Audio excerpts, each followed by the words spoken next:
what did I do to become the world champion in bodybuilding?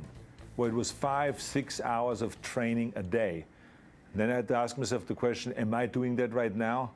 No. So therefore I had to jump in and do exactly the same things. So I took voice lessons, acting lessons, accent removal lessons. In 1975, director Bob Rafelson cast Arnold as what else? A bodybuilder in the offbeat comedy Stay Hungry, which starred Jeff Bridges and Sally Field. Rafelson sent Schwarzenegger to coach Eric Morris for a 12-week crash course in acting. He was very articulate and picked up things like that. Arnold is very perceptive, you know. I saw that immediately. Arnold's reward? A surprising win for Best Newcomer at the 1978 Golden Globe Awards. While Hollywood was learning how to best use Schwarzenegger's unique appeal, Arnold became a favorite at celebrity events. One changed his life. In 1977, Arnold attended the Robert Kennedy tennis tournament, hosted by members of the Kennedy clan, including 21-year-old Maria Shriver. I ran into her and I met her. I think it was Tom Brokaw that actually introduced us. And we went dancing on the dance floor, and then we ate together, and it was like, you know, like this. And then she took me up to Hannesport the next day after the tennis tournaments, and it was like love at first sight. Maria, a broadcaster on the rise, was President John F. Kennedy's niece. She grew up surrounded by political power and privilege. Her father, Sergeant Shriver, was the original head of the Peace Corps.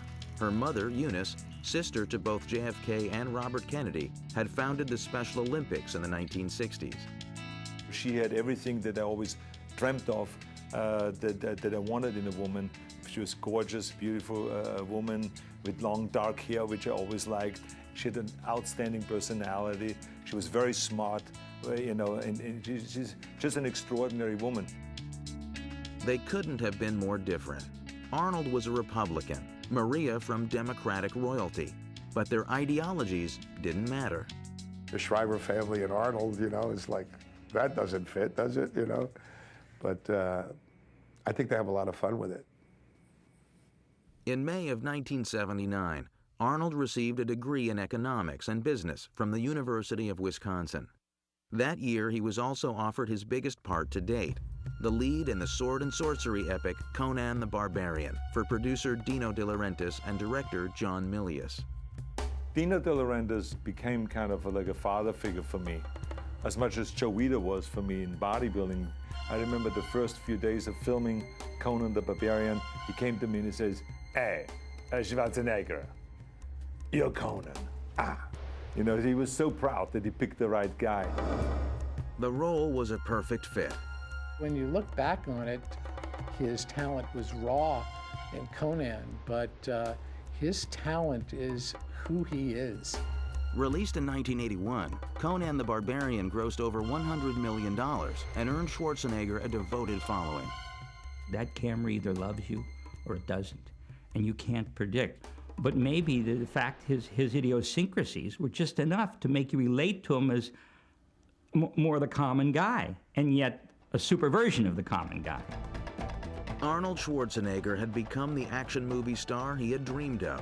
But, as usual, he had even bigger ambitions.